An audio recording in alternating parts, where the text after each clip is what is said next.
Hello students, today we will discuss restricted random sampling। आज हम देखेंगे प्रतिबंधित या सीमित दैव निदर्शन।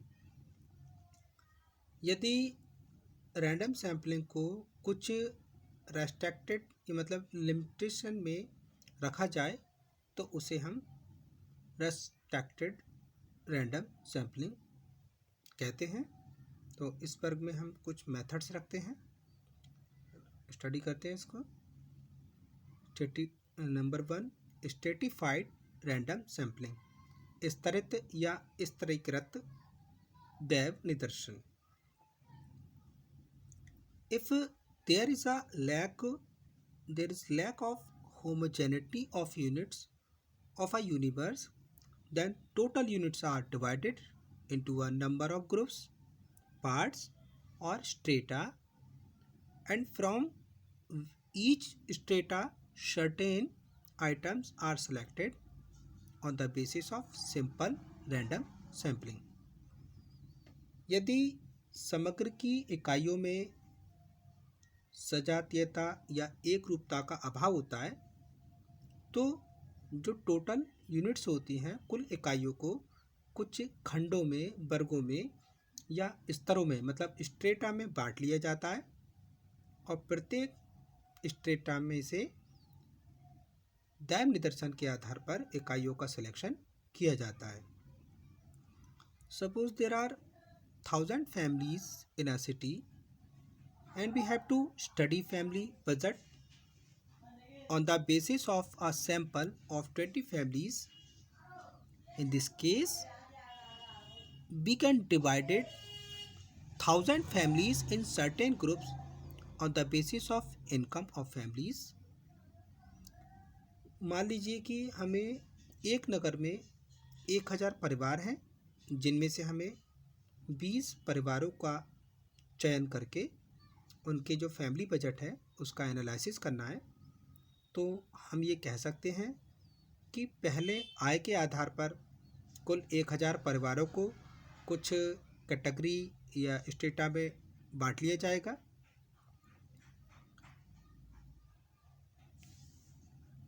For suppose 4 groups are constitute income up to ₹1000 per month, ₹1001 to ₹3000, ₹3001 to 5000 and above, ₹5000 per month.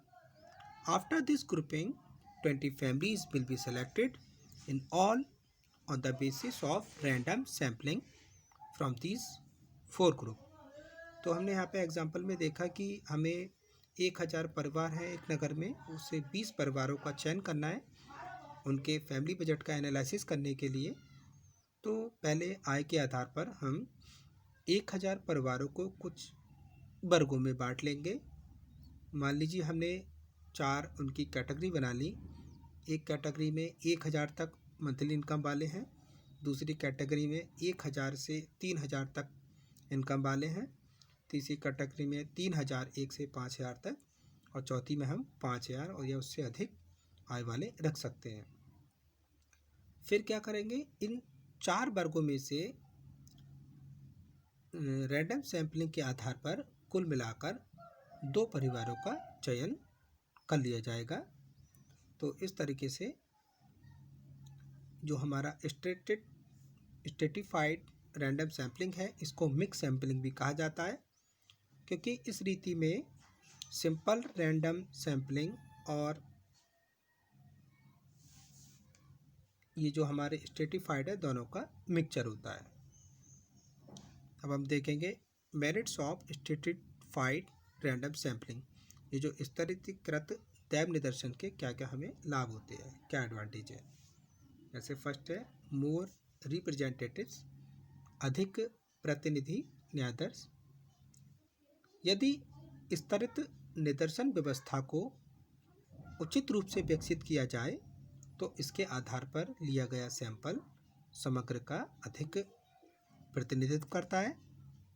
समग्र को इकाइयों की सजातीयता के आधार पर अलग अलग खंडों में बांट लेने के कारण न्यायादर्श में किसी खंड के प्रतिनिधित्व छूट जाने या किसी खंड के प्रतिनिधित्व की भरमार हो जाने की समस्या से हम बच सकते हैं और न्यायादर्श के समग्र के सभी खंडों या वर्गों का उचित प्रतिनिधित्व हो जाता है।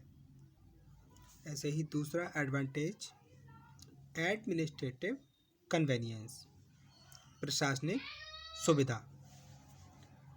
क्षेत्र सर्वेक्षणों में स्ट्रेटिफाइड सैंपलिंग अपनाने पर प्रशासनिक सुविधा अधिक रहती है, क्योंकि विभिन्न स्तरों पर इकाइयों को बांटने में भौगोलिक स्थानीयकरण को ध्यान में रखा जाता है, जिससे इन्वेस्टिगेशन कार्य करने में हमें सुविधा रहती है।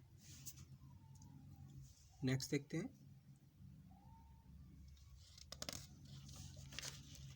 सुइटेबल इन होमोजीनियस यूनिट, विषम प्रकृति के समग्रों में उपयुक्त।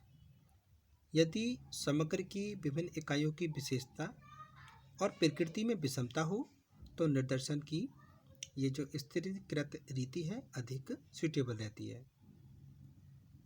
Next, difference in sampling problem, निदर्शन समस्याओं की भिन्नता।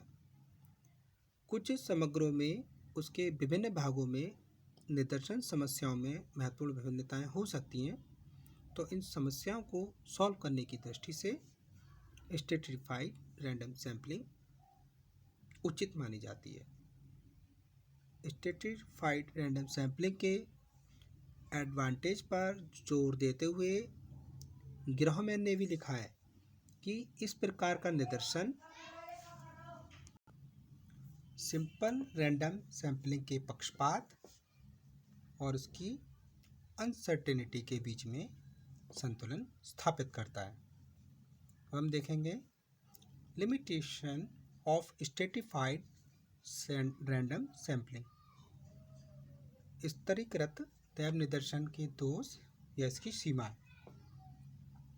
फर्स्ट है प्रॉब्लम ऑफ स्ट्रेटा फॉर्मेशन, स्तरों का दोषपूर्ण विभाजन। यदि समग्र का खंडों या स्ट्रेटा में प्रॉपर वे में डिस्ट्रीब्यूशन नहीं हो पाता तो जो इसके रिजल्ट हैं उनमें प्रॉब्लम आ जाती है, दोष आ जाते हैं। Next, problem in disproportionate sampling, स्तर बनाने और इकाइयाँ रखने की कठिनाई।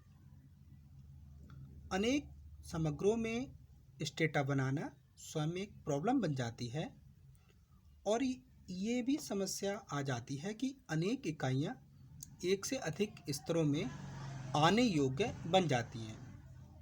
तो हम कह सकते हैं कि स्ट्रेटिफाइड रैंडम सैम्पलिंग के इन दोषों को सावधानी से कार्य करने पर सॉल्व किया जा सकता है। इस दृष्टि से ये आवश्यक है कि प्रत्येक खंड या स्ट्रेटा का आकार इतना बड़ा अवश्य हो कि उनमें से सैंपल के लिए यूनिट्स का सिलेक्शन कर सकें। विभिन्न स्ट्रेटा में शामिल की जाने वाली इकाइयों में इंटरनल होमोजेनिटी हो और यथासंभव अनुपातिक स्तरित निदर्शन अपनाया जाए, और यदि गैर अनुपातिक अपनाया जाए तो उन्हें उचित भार दिया जाए। स्ट्रेटा या खंड ऐसे न बन जाएं जिनमें एक ही इकाई दो स्ट्रेटा में प्रवेश योग्य बन सके। तो इस प्रकार हमने स्ट्रेटिफाइड रैंडम सैम्पलिंग के मेथड्स और इसके मेरिट्स डिमेरिट्स को डिस्कस किया। अब आगे देखते हैं next method, systematic random sampling, व्यवस्थित दैव निदर्शन। In this form of sampling, first of all the units of universe are arranged in some systematic form such as alphabetical, numerical, geographical or chronological order etc. And then units of sample are selected as per requirement. Here it is important that the first unit to be included in the sample is selected at random from the universe and subsequent units are selected in a definite sequence at equal spacing from one to another. इस रीति के अनुसार सबसे पहले समग्र की सभी इकाइयों को एक सिस्टमेटिक वे में, जैसे कि अल्फ़ाबेटिकल, न्यूमेरिकल, ज्योग्राफिकल मतलब वर्णात्मक रूप में, संख्यात्मक रूप में, भौगोलिक रूप में या समय क्रम में क्रोनोलॉजिकल में क्रमबद्ध कर लेते हैं और इनमें से आवश्यकता अनुसार जैसी हमें नीड होती है सैंपल के लिए यूनिट्स सेलेक्ट कर ली जाती हैं। यहाँ ये भी जानना ज़रूरी है कि न्यायादर्श में शामिल की जाने वाली जो पहली इकाई है वो रैंडम सैम्पलिंग के आधार पर ही सेलेक्ट की जानी चाहिए और शेष इकाइयाँ निश्चित क्रम में छँटती चली जानी चाहिए। फॉर एग्ज़ाम्पल एक कक्षा में 50 लड़के हैं तो उनमें से 5 लड़कों का हमें सैंपल लेना है, तो सबसे पहले लड़कों को हम 1 से 50 तक रोल नंबर में अरेंज कर सकते हैं। इसके बाद सैंपल में इकाइयों को शामिल करने का जो सिंपल इंटरवल है उसको तय करेंगे, जो समग्र की कुल इकाइयाँ या न्यायादर्श में शामिल की जाने वाली कुल इकाइयों के आधार पर। अर्थात जैसे हमें 50 में से 5 करने हैं तो 10-10 का ले लीजिए, 10-10 का निर्धारित कर सकते हैं। न्यायादर्श की जो पहली इकाई रैंडम सैम्पलिंग पर ही चुनी जाएगी। माना कि जैसे वह रोल नंबर 4 पर आती है तो न्यायादर्श में शामिल होने वाला रोल नंबर 4 या 4+10, उसके बाद 14 हो जाता है तो 14 के साथ 4+20, अब 4+20 24 हो रहा है तो आगे 4+30 फिर 34 हो रहा है, 4+40 44 हो रहा है। तो इस तरीके से हम इसमें कर सकते हैं। रैंडम सैम्पलिंग पर निकाली गई इकाई को तकनीकी दृष्टि से सैंपल स्टार्ट भी कहते हैं, जिसको हम आई से रिप्रेजेंट करते हैं, और जो न्याय अंतर आता है उसको हम आर से रिप्रेजेंट करते हैं, और न्यायादर्श में शामिल की जाने वाली इकाइयों को हम एन के रूप में लिख सकते हैं। न्यायादर्श में इस प्रकार से इकाइयों को शामिल किया जाता है। तो आज की वीडियो में बस इतना ही। Thank you very much students.